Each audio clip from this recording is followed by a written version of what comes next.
Salam, selamat pagi semua. Bagaimana kabar kalian? Pasti semuanya dalam keadaan sehat. Ya, kita bertemu lagi di pagi ini walaupun hanya secara online. Ya, kalau tadi kita sudah memuji Tuhan, kita sudah berdoa, tiba saatnya kita akan belajar kebenaran firman Tuhan. Sebelum kita belajar firman Tuhan, Bu Rini punya satu pertanyaan. Kalian bisa menjawabnya. Apakah isi kantong ini? Isi dalam kantong adalah uang receh. Uang koin. Uang koin. Uang koin, Bu. Terima kasih untuk jawabannya. Kita akan melihat bersama-sama apa isi dari kantong ini. Kalian lihat apa isinya? Ya, ini adalah uang. Ya, uang logam atau uang receh atau uang koin. Nah, kalian tahu siapa yang biasanya mendapatkan uang koin? Nah, pasti orang-orang yang suka meminta-minta atau yang biasa disebut pengemis. Nah, cerita firman Tuhan hari ini ada hubungannya dengan uang dan juga ada hubungannya dengan pengemis. Ya, seorang pengemis atau peminta-minta seringkali ingin mendapatkan uang, tetapi kali ini apa yang didapatkan oleh seorang pengemis ini? Apakah dia kecewa karena tidak mendapatkan uang, ataukah dia lebih bersuka cita karena apa yang didapatkan adalah lebih daripada uang? Nah, kita akan membaca firman Tuhan kita hari ini yang terdapat di dalam Kisah Para Rasul 3. Kisah Para Rasul 3, kalian boleh membuka Alkitab kalian masing-masing yang ada di rumah. Bu Rini akan membacakannya. Kisah Para Rasul 3 ayat 1 sampai dengan ayatnya yang ke-10. Petrus menyembuhkan orang lumpuh. Pada suatu hari menjelang waktu sembahyang, yaitu pukul 3 petang, naiklah Petrus dan Yohanes ke bait Allah. Di situ ada seorang laki-laki yang lumpuh sejak lahir, sehingga ia harus diusung. Tetapi tiap-tiap hari orang itu diletakkan dekat pintu gerbang bait Allah yang bernama Gerbang Indah untuk meminta sedekah kepada orang yang masuk ke dalam bait Allah. Ketika orang itu melihat bahwa Petrus dan Yohanes hendak masuk ke bait Allah, ia meminta sedekah. Mereka menatap dia dan Petrus berkata, "Lihatlah kepada kami." Lalu orang itu menatap mereka dengan harap akan mendapatkan sesuatu dari mereka. Tetapi Petrus berkata, "Emas dan perak tidak ada padaku, tetapi apa yang kupunya kuberikan kepadamu. Demi nama Yesus Kristus, demi nama Yesus Kristus, orang Nazaret itu, berjalanlah."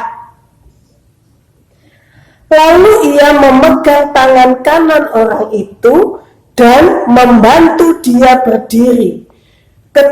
Seketika itu juga kuatlah kaki dan mata kaki orang itu. Ia melonjak berdiri, lalu berjalan kian kemari dan mengikuti mereka ke dalam bait Allah, berjalan dan melompat-lompat serta memuji Allah. Seluruh rakyat yang melihat dia berjalan sambil memuji Allah.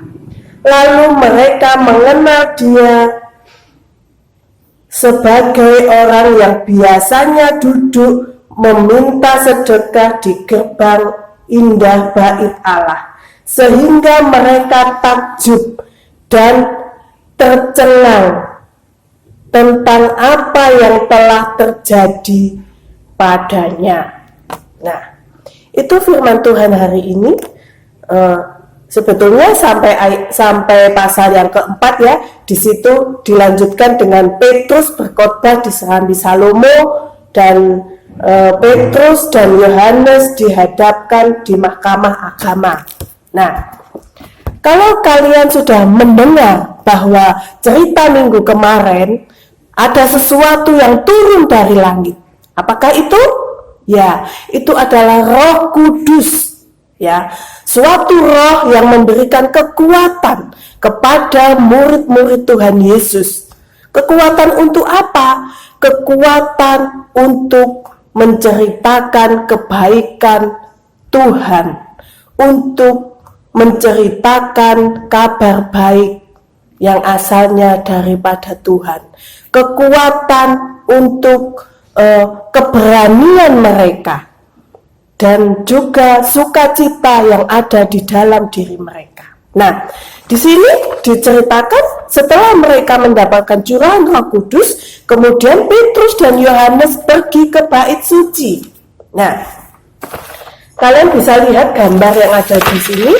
Nah, di sini ada seorang pengemis, ya. Ini ada tempat untuk uangnya, ya. Dan biasanya orang ini duduk di gerbang bait suci di depan, ya, menantikan orang yang akan lewat dan meminta sedekah. Nah, tentunya banyak sekali orang yang pergi ke bait suci ketika menjelang sembahyang, ya.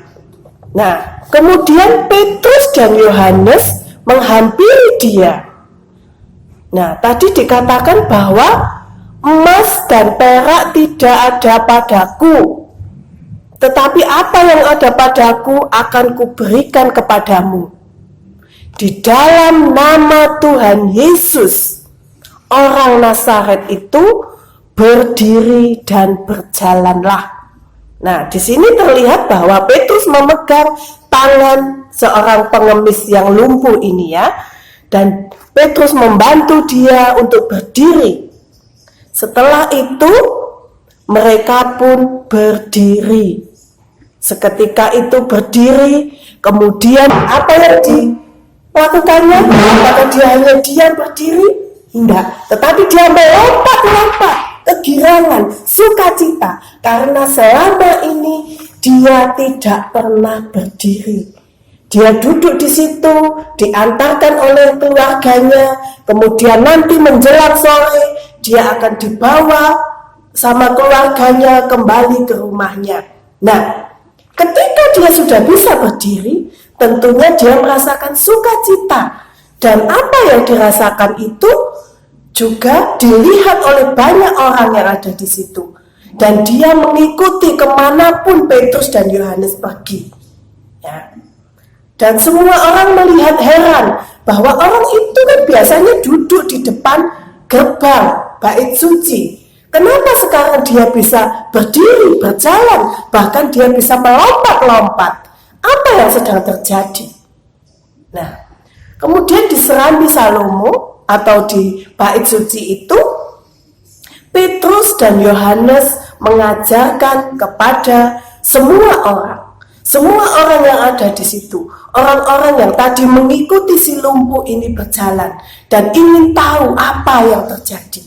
Nah, di situ Petrus mengajarkan bahwa Tuhan Yesus adalah Allah yang maha kuasa.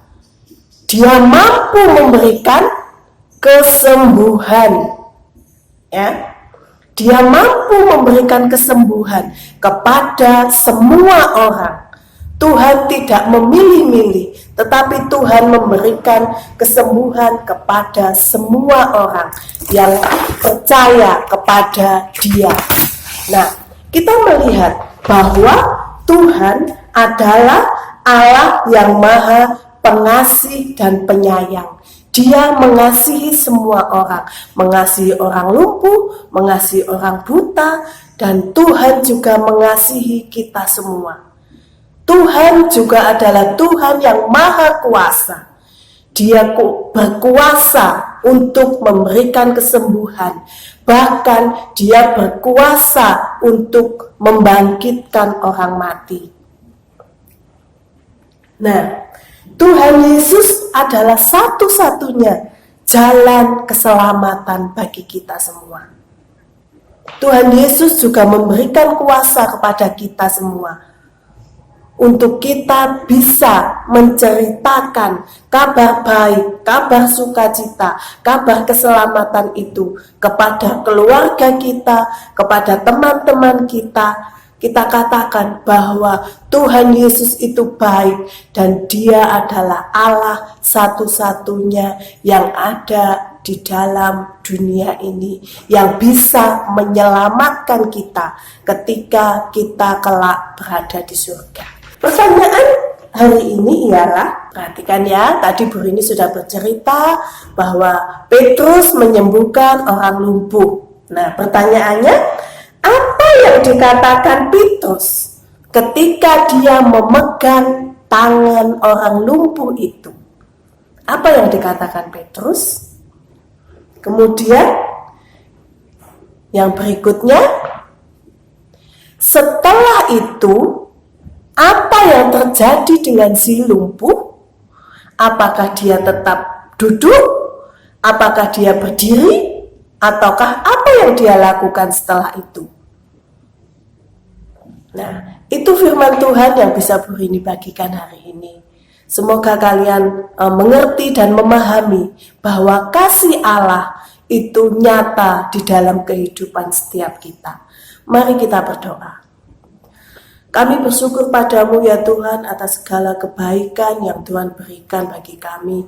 Kami bersyukur jikalau Tuhan memberikan kekuatan, kesehatan kepada kami. Kami bersyukur jikalau kami mempunyai tangan dan kaki yang lengkap. Kami bisa berjalan, kami bisa berlari.